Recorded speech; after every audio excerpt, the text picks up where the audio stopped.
नमस्कार, मैं रीति शर्मा अपने चैनल रीति एस्ट्रो में आप सभी का हार्दिक स्वागत करती हूँ। और आज हम अपने लेक्चर में बात करने वाले हैं ग्रहों की उच्चता और नीचता के विषय में। तो जैसा कि नाम से ही पता चलता है कि ग्रहों का ऊंच होना नीच होना, अगर किसी भी नॉर्मल पर्सन से जिसको एस्ट्रोलॉजी का ज्ञान नहीं है, अगर हम बात करेंगे कि उच्चता और नीचता, तो ज़रूर उसका यही आंसर होगा कि इस कुंडली में जो भी ग्रह ऊंच के बैठे हैं यानी ऊपर की तरफ हैं वो सभी ऊंच के हो गए, और जो कुंडली में नीचे हैं वो सभी नीच के ग्रह हो गए।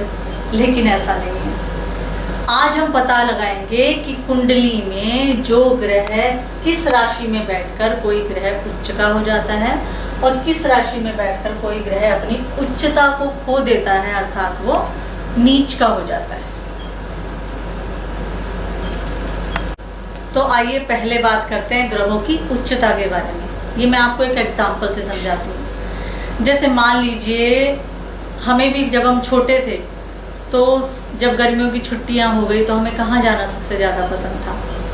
मैं जानती हूँ आप सभी का, मोस्ट ऑफ द पर्सन्स का आंसर होगा नानी के घर जाना बहुत पसंद था। तो ठीक वैसे ही नानी के घर जाके क्यों हमें अच्छा लगता था, क्योंकि नानी के यहाँ जाके बहुत फ्रीडम मिलती थी, मन फरमाइश करता था, जो भी वो चीज़ें मिलती थी खाने के लिए, और घूमने को मिलता था, और कोई भी डांट लगाने वाला नहीं था, नानी बचा लेती थी, मम्मा डांट नहीं लगा रही हैं।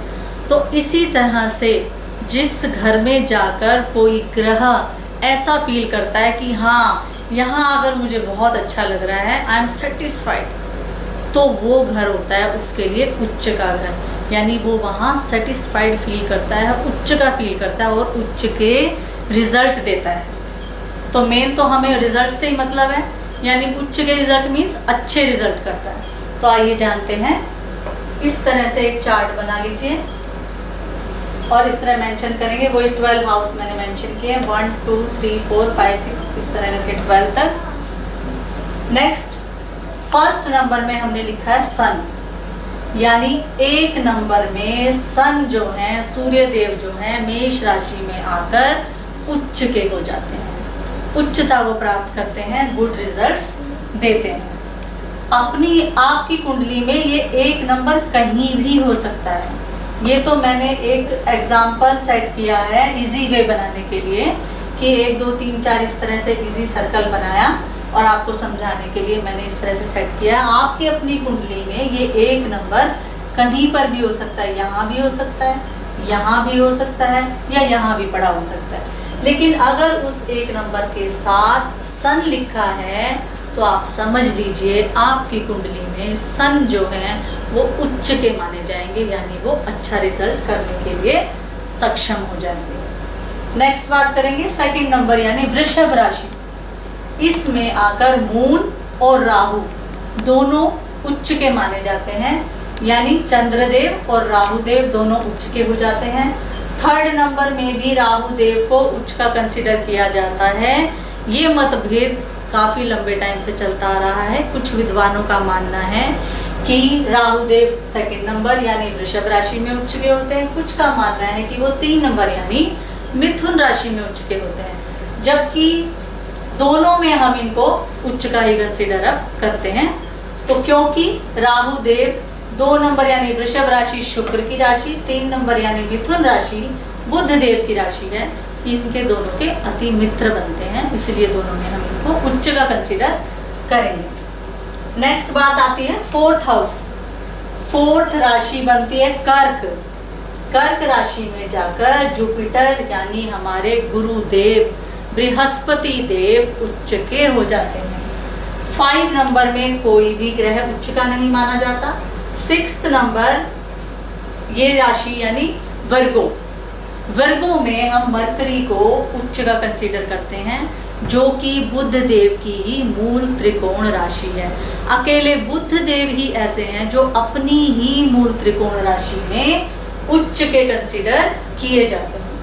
नेक्स्ट बात करेंगे 7th यानी तुला राशि की। तुला राशि में शनि देव यानी सैटर्न आकर उच्च के हो जाते हैं। 8th में केतु।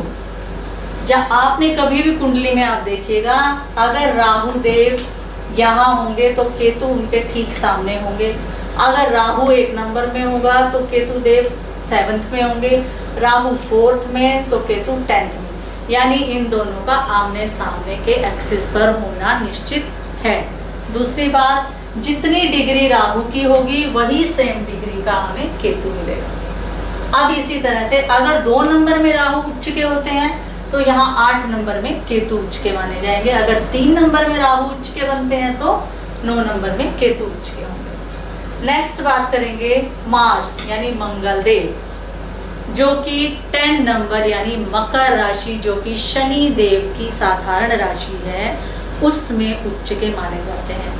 अब यहाँ एक बात और सामने आती है, जब हमने मूल त्रिकोण और साधारण राशि की तो ऐसा लगता था कि मूल त्रिकोण राशि को अधिक इम्पोर्टेंस दी जाती है, जबकि ऐसा कुछ भी नहीं है, क्योंकि अपने अपने अति शत्रु 10 नंबर मकर राशि शनि देव की राशि है और मंगल और शनि अति शत्रु हैं, लेकिन वो अपने अति शत्रु के घर में आकर उच्च के हो जाते हैं। नेक्स्ट बात करेंगे 11th हाउस। इस राशि में एक्वेरियस राशि में कोई भी ग्रह उच्च का नहीं माना जाता, ना नीच का माना जाता है। 12th की बात करेंगे हम 12th हाउस में, यानी पाइसिस मीन राशि में वीनस शुक्र देव उच्च के हो जाते हैं। तो ये हमने सारी बात की ग्रहों की उच्चता की, यानी 1 नंबर में सन, 2 में मून और राहु, 3 में राहु, 4 में जुपिटर, 5 में कोई भी ग्रह नहीं, 6 में मरकरी, 7 में सैटर्न, 8 में केतु, 9 में भी केतु, 10th में मार्स, 11th में कोई ग्रह नहीं और 12th में वीनस। ये ग्रह इन राशियों में अपनी उच्चता को प्राप्त करते हैं। तो नेक्स्ट इसी चार्ट में बड़ा इजी वे में मैं आपको समझाऊंगी ग्रहों की नीचता को। तो आइए समझते हैं ग्रहों की नीचता को।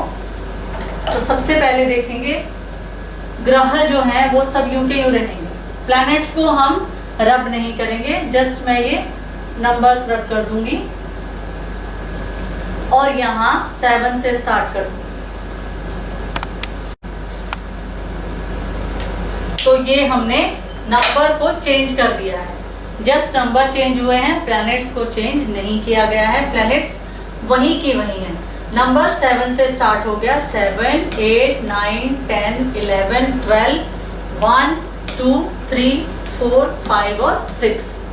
तो यहाँ बस देखने वाली बात, समझने वाली बात इतनी सी है कि अब 7 नंबर में सन सूर्यदेव नीच के हो जाएंगे, 8th में मून और राहु नीचता को प्राप्त करेंगे, 9th में राहु, 10th में जुपिटर यानी बृहस्पति देव नीच के हो जाएंगे, 11th में कोई भी ग्रह नहीं, 12th में मरकरी नीच के होंगे, 1st नंबर में यानी मेष राशि में जाकर सैटर्न शनि देव नीचता को प्राप्त करेंगे, 2nd में केतु, 3rd में भी केतु, 4th में मार्स यानी 4 नंबर कर्क में जाकर मार्स यानी मंगल देव नीच के हो जाते हैं, 5 नंबर में कोई भी ग्रह नहीं और 6th में यानी वर्गों में जाकर वीनस जो है वो नीचता को प्राप्त हो जाएंगे।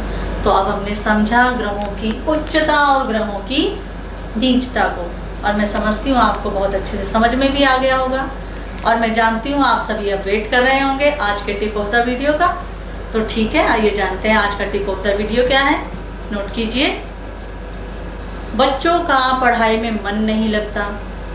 अक्सर पेरेंट्स की यही शिकायत है, पढ़ता ही नहीं है, बार बार बोलते हैं पढ़ने के लिए, थोड़ी देर बैठता है फिर उठकर बाहर आ जाता है, या फिर बच्चा पढ़ता तो है लेकिन उसके तो मार्क्स ही नहीं आते। टीचर कंप्लेंट्स करते हैं, बच्चा खुद कंप्लेंट करता है, मम्मा मैं पढ़ना चाहता हूँ, मेरा मन ही नहीं लग रहा पढ़ाई में। कोई बात नहीं, अब परेशान होना बंद कीजिए। छोटा सा उपाय बताऊंगी आपका, वो कीजिए और देखिए कैसे सब कुछ बदल जाता है। तो आप कीजिए, ईस्ट में आप सबसे पहले तो चेक कीजिए कि बच्चे का स्टडी कॉर्नर जो है वो कौन सी दिशा में है।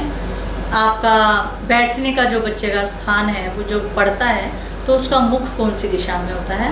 अगर मुख किसी और दिशा में है तो उसको पूर्व दिशा की ओर करवाइए, यानी जहाँ से सूर्यदेव उदय होते हैं, ईस्ट फेस करके अगर बच्चा पढ़ने बैठेगा तो उसकी एकाग्रता बढ़ेगी, पीस ऑफ माइंड बढ़ेगा और उसमें पढ़ने की इच्छा शक्ति जागेगी।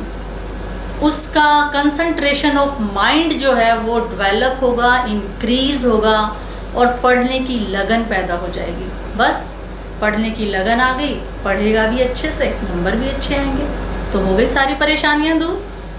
तो बस आज का वीडियो इतना ही, ये था हमारा आज का वीडियो। आज के लिए इतना ही और फिर मिलते हैं अपने नेक्स्ट वीडियो में। तब तक के लिए नमस्कार।